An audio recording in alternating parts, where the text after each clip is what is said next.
Okay. Okay. All right, I'm going to start. So welcome to the Summit Financial Partners Facebook Live. And as you can see, it's not Jennifer and Mike this week, but Jennifer and our guest, Hope Egan, who is a realtor here in Richmond, Virginia.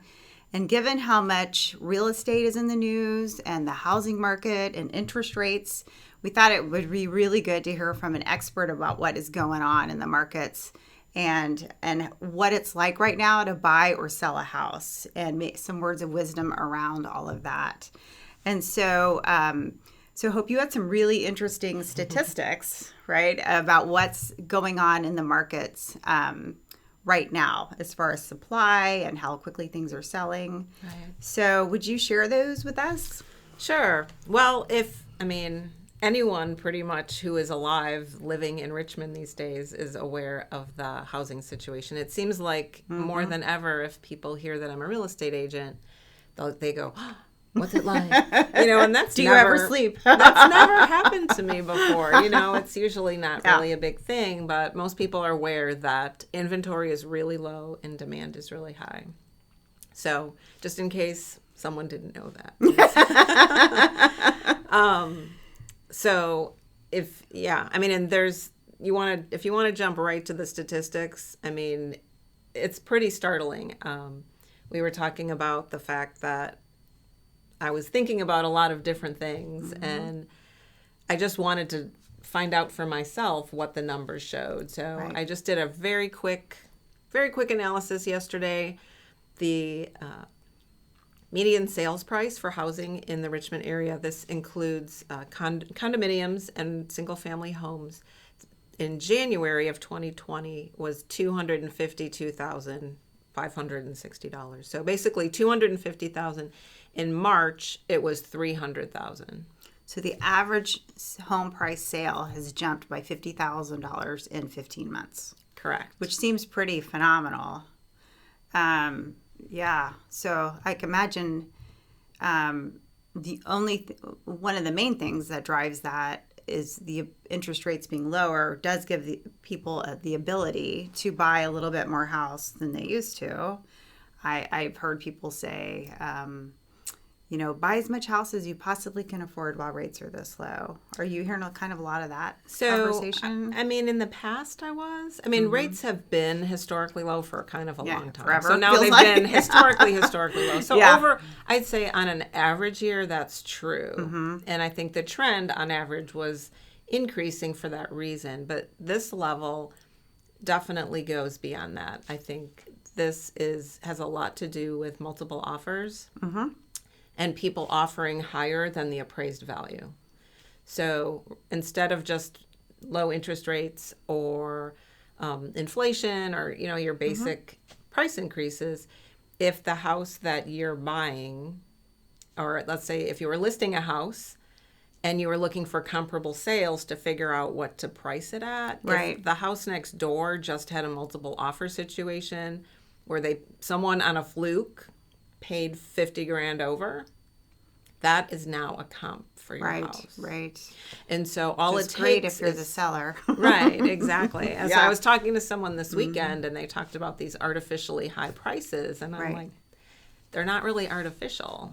Like, if your neighbor has one of those bidding wars and it goes that much over, and the appraiser is trying to find comparable houses, if it's really a fluke spike, they might... Like there's 1 out of 20 kind of thing. Exactly. They might disregard it. But if you're in an area or a neighborhood where that's routine for these significantly over-ask prices, then those are the new prices that people are going to set. If you were selling your house, you're not going to say, well, it's artificial, so I'm not going to take for that. So do you get a feeling that, or conversation, perhaps even hearing that, how much of this is COVID driven? Is it people nesting more? Or it's like we're spending more time at home? So, I remember last summer, people were putting pools in left and right, or trying to, right? Because suddenly they were trapped at home and wanted more things to do at home. And I remember getting firewood in the fall. I waited too late and I couldn't get any because people had more fire pits than usual. It's sort of that thing. So do you feel like a lot of this is COVID related as well, as we're just becoming more focused on our homes? So there's a lot of reasons, and COVID is one of many reasons. So the COVID piece has to do, I think, with people realizing that, there's a couple COVID pieces. So there's people spending more time at home, people wanting more space or different space, people wanting more outside space, and trying to shuffle around to get that. But another piece is the work at home phenomenon, I think is really on the upswing. And a lot of it, I understand, is like here to stay. That's what I hear too. So if you're doing that, not only do you want to get to where you're more comfortable, but I think other people, from a Richmond perspective, I think other people want to be here. So if you're in the DC, New York, Maryland areas, and you have a secure job and you have a house with a lot of equity in it, and you want more space and a little better quality of life and a lower cost of living, you go, wow, I'm going to sell my house. I'm going to take all the equity and I'm going to swoop into the Richmond area and pay cash, and it'll be great. I can see why that's attractive. Richmond is a nice, truly centrally located for many reasons. Yeah, Mike was looking at an article a couple days ago, and Richmond's like, I think, the third fastest growing city behind 2 in Florida or something like that. So that kind of, I don't know where he saw that, so I'm not sure if they were looking just East Coast, but that is very much in line with people perhaps from the Northeast or bigger cities coming into the area, because we have a lot here to do, but it's not a big city. Exactly. Which I appreciate about it. Why we all like it here so much. So how are the, so on the sell side, when you have a seller, they're probably quite euphoric about this, but there must be things they need to consider as well. For example, where are they going from here? Exactly. So what are the things they should be thinking about besides the maximizing what they can get for their current home? Right. So depending on how long someone's been in their house and what their experience was last time they bought or sold a house, is really important that they know it's just not like it used to be. Right? So, there's still expectations that, in order to really get the people jumping all over it, the presentation, the photos, the staging should still, I still recommend that people take that seriously, because people are buying based on the pictures that they see on the internet and a feel that they feel when they see the pictures. So I think not to people shouldn't let their guard down, like, oh, well, it's a seller's market. Just put a sign out front and we're good. Exactly. I would advise against that. But then on the flip side, too, I think the past people, the way it would go is, I want to move. So we're going to get the house ready. We're going to sell it. And we'll kind of maybe concurrently look for houses. And by the time the house is sold, I'll have a few to choose from. And then we'll buy a house and we'll move. Well, I think people now, because it's kind of like a hobby for people to search for houses on the internet. It's like most people do, even if they're not looking for houses. They're kind of aware, hopefully, that it's just not as easy as selling your house and then having a few to choose from, or your agent will drive you around, show you 8 places, and then you get to decide and go home and talk to your spouse. And so there's definitely, if someone asks me to help them sell, for as much as of course I would like to help people sell their houses, I spend a lot more time up front just saying, okay, I will not help you sell your house unless you tell me where you're going and what your plan is. And I want details, because people have ideas and hopes, and I'm okay with any of that, but I always insist that they have a backup plan. Wow. And if they don't have a backup plan that I'm comfortable with, I'll say, wow, I wouldn't do it. That is really impressive. It really is, to force them to take that extra step to think it through. Well, I've had more than one person call me and say, I have to be out of my house by the end of this time, and I need a new place to stay. And I was like, who sold your house? Like, it's almost malpractice at this point to sell without having a good plan for where to go. Yeah. Yeah, that's a great point. I hear that that buyers might have, because of this extreme demand, are waiving things like the right to an inspection with the hopes of getting the house because they aren't going to be subject to an inspection. Or, I mean, do you see people making moves that might be detrimental? Like that could be very detrimental in the long run, right? When Definitely something really horrible is discovered that you hopefully would have known about. Absolutely. Is that happening a lot, that as far as you can tell? So it's definitely something we don't recommend. And it's hard for me. I mean, if I had, however many houses have sold, if I had all those listings, I would be able to answer more concretely, like what percentage exactly. I do know it is happening, but I don't know to what extent. Are there other things buyers are doing, just from what you've heard of? I mean, clearly you counsel people very thoroughly, but that might not be wise in the long run in the attempt to be the one who wins. So, I mean, there's a lot of what I do when I'm helping someone is, especially depending on how much they need the house or want the house, I lay out all the variables, right? Because most people think, what's the price and how much should I ask or offer? Should it be over? Right. But there's a lot of variables. And so, depending on each person's personal financial situation really is the bigger question as far as whether it's detrimental, really. Yep. The home inspection is obviously, because if there's a big issue, then is kind of a big unknown. Right. Most of the other things are fixed. And so it's like, talk to your personal financial advisor about whether it's a good idea or not. Yeah. So if you're going to, for example, if you're going to offer $50,000 over, then what we would usually say, depending on what the comps are, is if it doesn't appraise at $50,000 over, then it's not. If this is a financed deal, right? If you're gonna get a mortgage and you're gonna offer a crazy amount, the bank won't lend that, and so it's not even really a legitimate offer unless you also waive a portion of the appraisal. Interesting. Does that make sense? It does. I didn't know you could do that, actually. So, because that's one of the contingencies, is an appraisal contingency. Right. I didn't know you could waive. Interesting. So I know after the go ahead. You can waive it if you have the money to cover it. I gotcha. So you offer 50 over, but what that's saying is, if you waive the appraisal altogether, then you're saying, like, if the market, God forbid, crashes tomorrow and now the house is only worth $50,000, that you're going to cover the whole thing.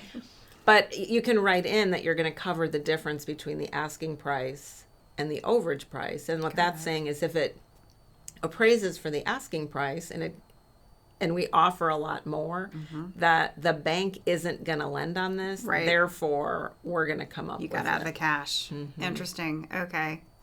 After the 2008 financial crisis, which you and I were talking about earlier today before we were on camera, the banks got really tight about lending. I mean, the Fed was encouraging the lend, and they didn't want to. Basically, they'd gotten so burned through loans during that whole crisis, and so it was really hard to get a loan.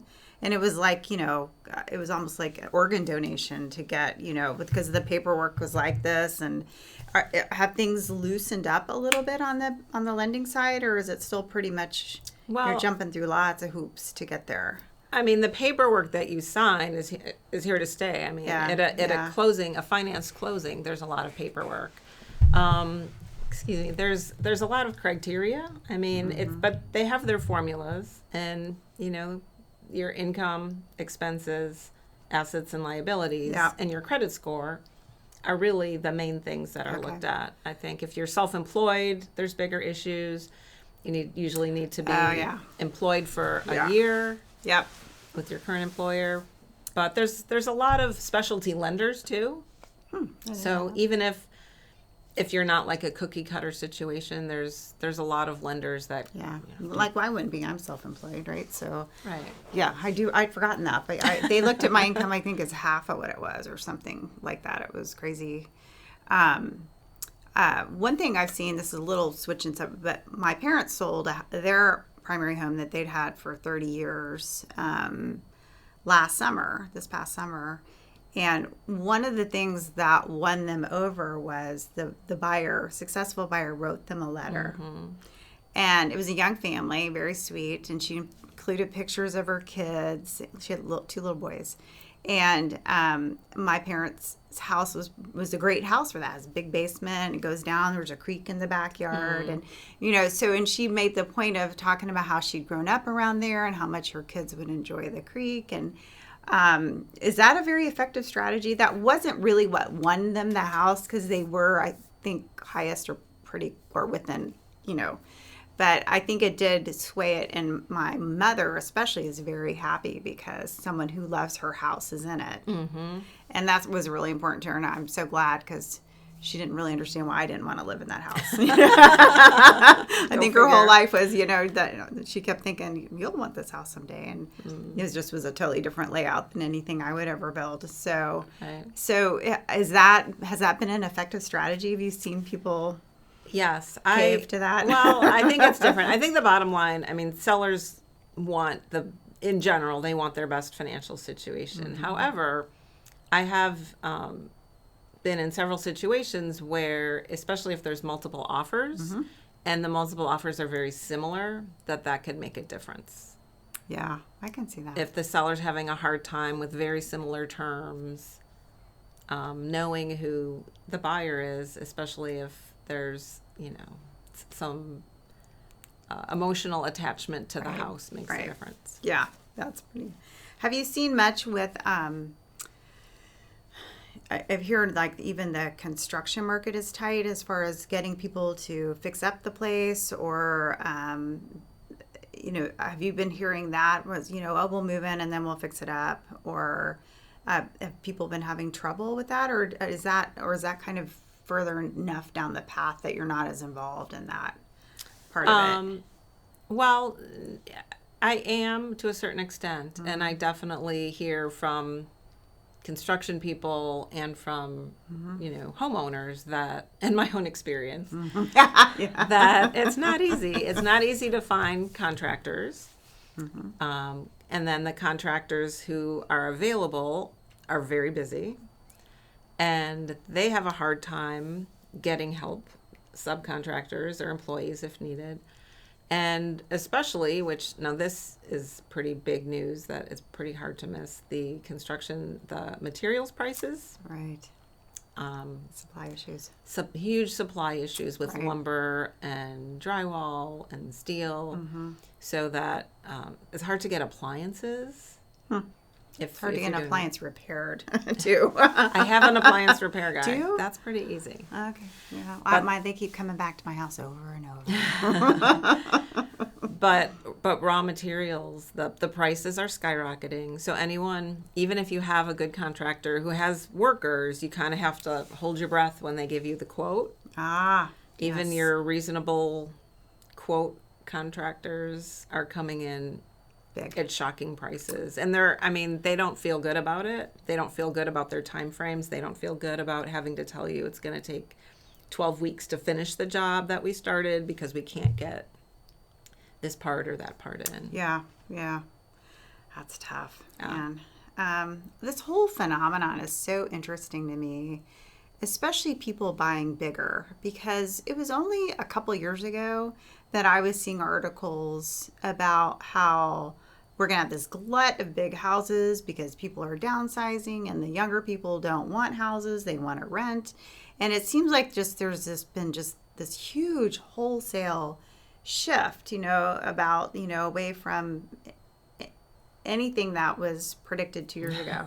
So that right there tells you the value of predictions, right? But so it's just been really interesting to watch. I feel very fortunate. I'm not in the middle of all this at the moment. Mm-hmm. And it's so interesting even to hear what's going on, because when I sold and bought a house 5 years ago, I hadn't bought or sold a house in 20 years. I'd been in my house for 20 years. And it was so shocking to me that I had to take half my furniture out and paint everything beige. And, because I'm very minimalist already. And so they're like, nope, that sofa's got to go. And I was like, it felt like I was jumping through these hoops to make everything very, I don't know.